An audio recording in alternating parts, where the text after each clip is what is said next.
What's going on, guys? My name is Tom and welcome back to my channel. As you may or may not know, I'm currently an architecture student, and today I will be reacting to inside Nicole Scherzinger's LA home. I am starting to lose my voice, so just bear with me a little bit. But before we get into it, make sure you obliterate the like button for the YouTube algorithm. And without further ado, let's jump into the video right now. Hi, AD. I am Nicole Scherzinger, and welcome to my house.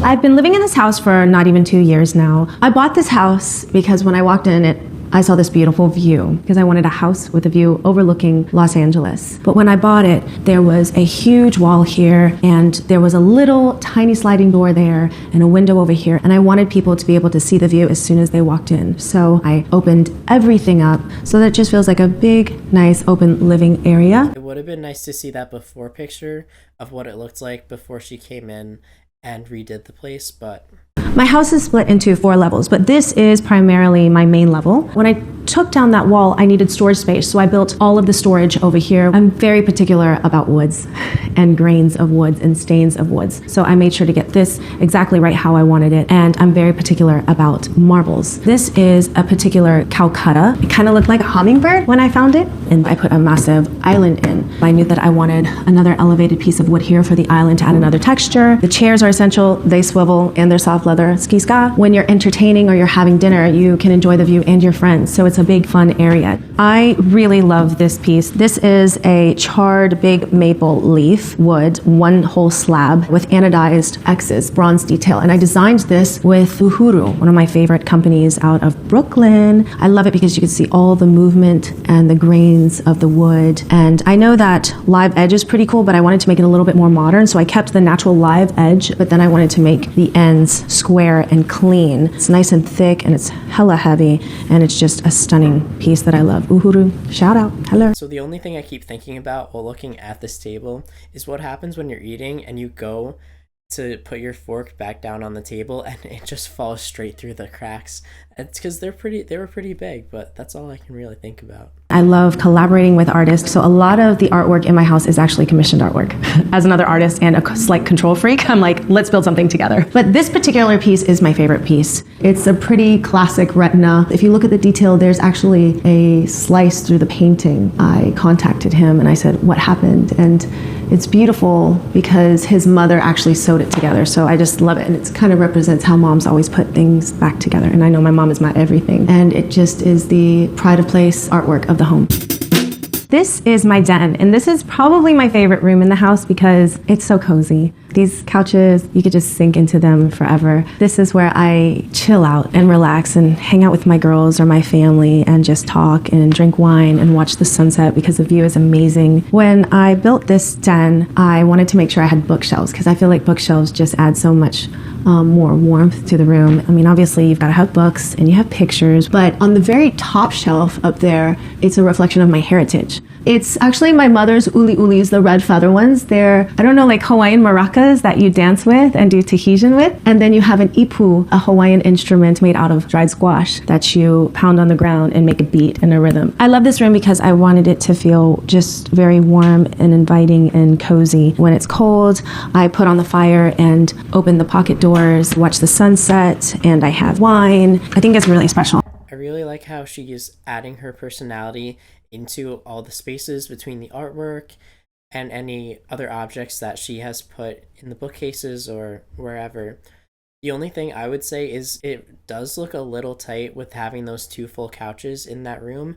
I might have done 1 full couch on one side and then maybe like 2 singular chairs on the other, just to allow for a little more breathing space. But other than that, it would be a great place to hang out, enjoy the view, exactly the things that she had mentioned. I'm an extremely private person, but you guys are gonna get a sneak peek into my bedroom, so come on up. Before we go into my bedroom, we're gonna make a pit stop. This is obviously where my piano is. I chose this because I'm really up high here and has a beautiful view, and obviously I love music. It's my everything. This is just a really great place to play piano, play around with ideas, and to sing and prepare my material and songs, and to just let go. Just off the piano room is my bedroom. I have like 3 different comforters on my bed because I get very cold at night and kind of have a problem sleeping sometimes. Weighted blankets on you help you to sleep. It makes you feel like you're in the womb. Kind of weird fact. Maybe that'll help someone out there. I actually grew up in a really small house, so I feel the most comfortable sleeping in small bedrooms, in small spaces. So I wanted it to feel like a nook and just really cozy. And there's nooks on either sides with outlets and stuff to charge your phone. I wanted my headboard really tall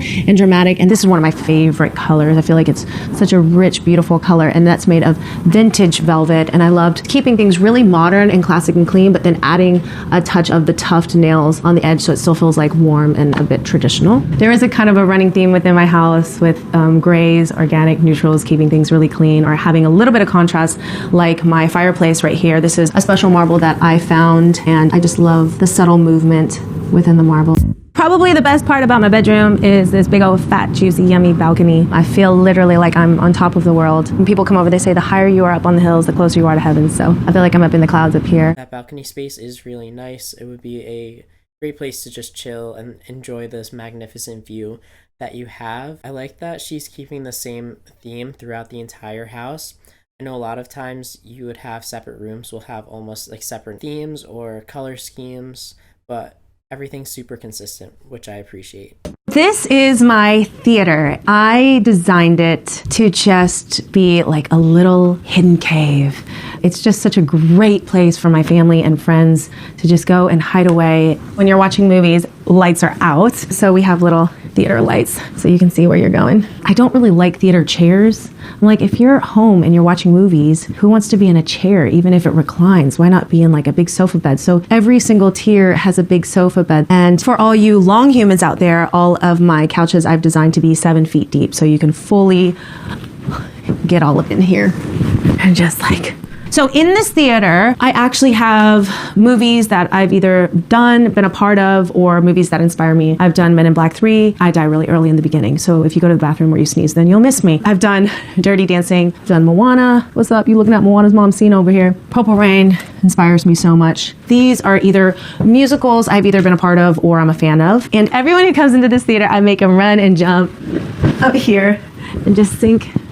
And then it's just so good. This room is like a big old hug, like a big old cave hug. So this is an example of how scale and proportions are really important to understanding where we put ourselves into a space, because I did not think that those chairs were 7 feet long until she sat in them. But home theaters are great. You really can't say anything bad about them. It looks very cozy in there. It looks very warm. And that seems to be what she was going for. So A+ on that one. This is my plaque wall. It's a bit hidden. Not many people see this area of my house. I do have it up because it does make me appreciate some of the accomplishments. A lot of people know me for the dolls, and I loved my time with the girls, and especially the touring around the world. But a lot of people who do know me know that I'm such a theater nerd. I love theater. I go to the theater anytime I can. I love musical theater. And probably one of the things I'm the most proud of is actually when I played Grisabella in Cats at the London Palladium. Yeah, one of my proudest moments. I don't use that word very often, proud, but it was a very proud moment. And I was casually nominated for an Olivier. I like the subtle flex. She's not putting all of her awards and accomplishments right in the front of the home where everyone's gonna see it. She seems super humble and down to earth.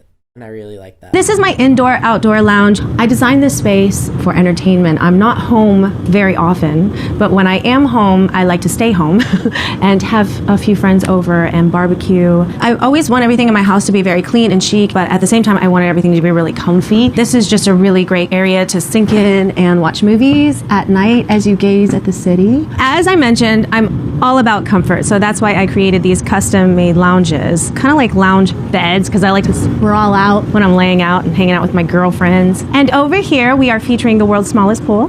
Ta-da! I live on a hill, as you can see. So I went to the ends of the earth just to create this little baby, okay? It's actually 6 feet deep. It's salt water. It heats up to 100 degrees. On a hot day, you can dip in, and at night, it's nice to get in, and it's like a glorified jacuzzi. Okay, no Scherzy house is complete without a swing. I knew building this house, I had to put a swing somewhere, and what better place with this view outside with my baby pool. This is my happy place, and it's where I just swing all my cares away, literally, all above Los Angeles, the city of angels. That's fun that she has a little swing above her pool. I personally probably would have gone for an infinity edge as opposed to having that little walkway in front of it and put the walkway behind it, just because it seems to be more of a common theme in California. But with that being said, overall, it's a really nice house. You can tell she put a lot of effort into it in terms of the relationship of space. I might have just slightly adjusted a few things, like in the den where the two couches were, but she has a lovely home. As always, thank you guys so much for watching. I really do appreciate it. Let me know what you think of Nicole's house in the comments below. I would love to hear your thoughts and opinions. If you enjoyed the video, make sure you like, subscribe, and turn post notifications on so you get notified every time that I upload. Thank you again so much for watching, and until next time.